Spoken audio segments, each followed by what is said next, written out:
Hi, authors வீடியோவில் இன்றைக்கி பூசணிக்காயை பற்றியும் அதில் உள்ள சத்துக்களையும் நாம் பார்க்கலாம். பூசணிக்காயை ஆங்கிலத்தில் பம்கின்னு சொல்லுவாங்க.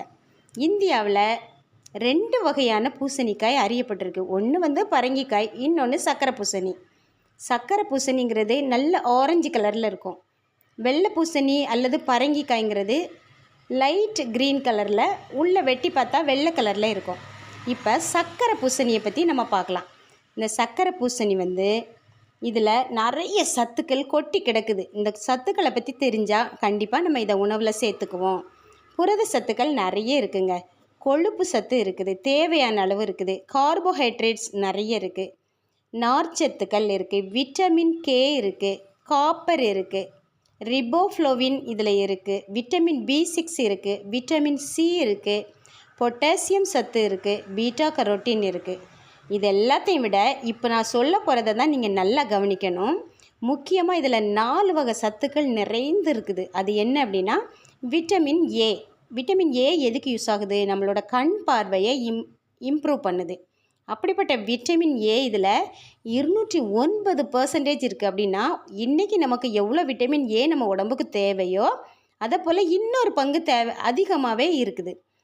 அப்புறம் அயன் இதில் 18% இருக்குது. அப்படின்னா நமக்கு ரத்தம் ரொம்ப முக்கியம். ரத்தத்தில் அயன் சத்து இருந்தால் தான் நம்ம ரத்தம் ஆரோக்கியமாக இருக்கும். ஸோ இதில் அயன் நிறைய இருக்குது. அடுத்து விட்டமின் சி. விட்டமின் சி நமக்கு எதுக்கு யூஸ் ஆகுது? நம்ம சாப்பிட்ற எல்லா ஃபுட்டும் நம்ம உடம்போடு சேர்றதுக்கு யூஸ் ஆகுது.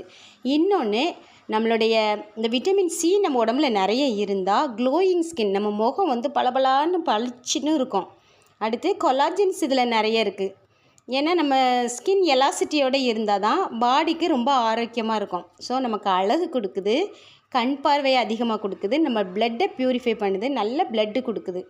அதனால் இந்த பூசணிக்காயை நம்ம கண்டிப்பாக நம்மளுடைய உணவில் சேர்த்துக்கணும். ஒரு 10 ரூபா கொடுத்து கடையிலேருந்து வாங்கிட்டு வந்தால் போதும்.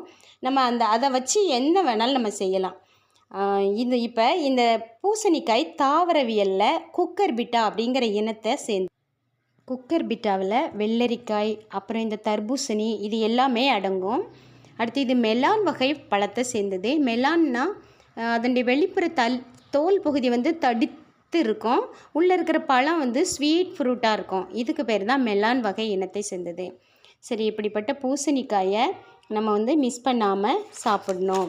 எப்படிலாம் சாப்பிடலாம் அப்படிங்கிறத பற்றி ஒரு சின்ன க்ளூ கொடுக்குறேன். இதை நீங்கள் வெஜிடபிள் சேலட் பண்ணி சாப்பிடலாம். இட்லி சாம்பாரில் ஒரு பீஸ் டெய்லி எடுத்து போட்டு சாப்பிட்லாம். அவியல் பண்ணி சாப்பிடலாம். பூசணிக்காய் பச்சடி வச்சு சாப்பிட்லாம். பச்சடி எப்படி வைக்கணும்னா, தக்காளி வெங்காயம் சேர்த்து லைட்டாக தாளித்து வேக வச்சு கொஞ்சம் மிளகாய் பொடி சேர்த்து தேங்காய் அரைச்சி ஊற்றி பச்சடி பண்ணி சாப்பிடலாம். அடுத்து ராவாக நம்ம அப்படியே அதை சின்ன சின்ன பீஸாக ஸ்லைஸ் பண்ணி அதை வெஜிடபிள் சேலட் பண்ணி கூட நம்ம சாப்பிட்லாம். சாதாரணமாக சாப்பிட்றதுக்கு அது ஸ்வீட்டாக தான் இருக்குது. அதனால் இவ்வளோ சத்துக்கள் நிறைந்த இந்த பூசணிக்காயை நீங்கள் மிஸ் பண்ணாமல் உங்களுடைய உணவில் அன்றாடமோ வாரத்தில் ஒரு நாளோ நீங்கள் சேர்த்துக்கிட்டிங்கன்னா கண் பார்வை, நம்ம இரத்த விருத்தி, அப்புறம் நம்மளுடைய ஸ்கின், முக பளபளப்பு, நமக்கு ஆரோக்கியம் எல்லாமே நிறைய சத்துக்கள் நிறைஞ்சிருக்கு. அதை 10 ரூபா கொடுத்து கடையிலேருந்து வாங்கிட்டு வந்தீங்கன்னா 1 நாள் 2 நாள் சமையலுக்கே அது போதும். ஒரு பீஸ் போட்டால் போதும். அதனால் இதை மிஸ் பண்ணாமல் சாப்பிடுங்க. ஆரோக்கியமாக வாழுங்க.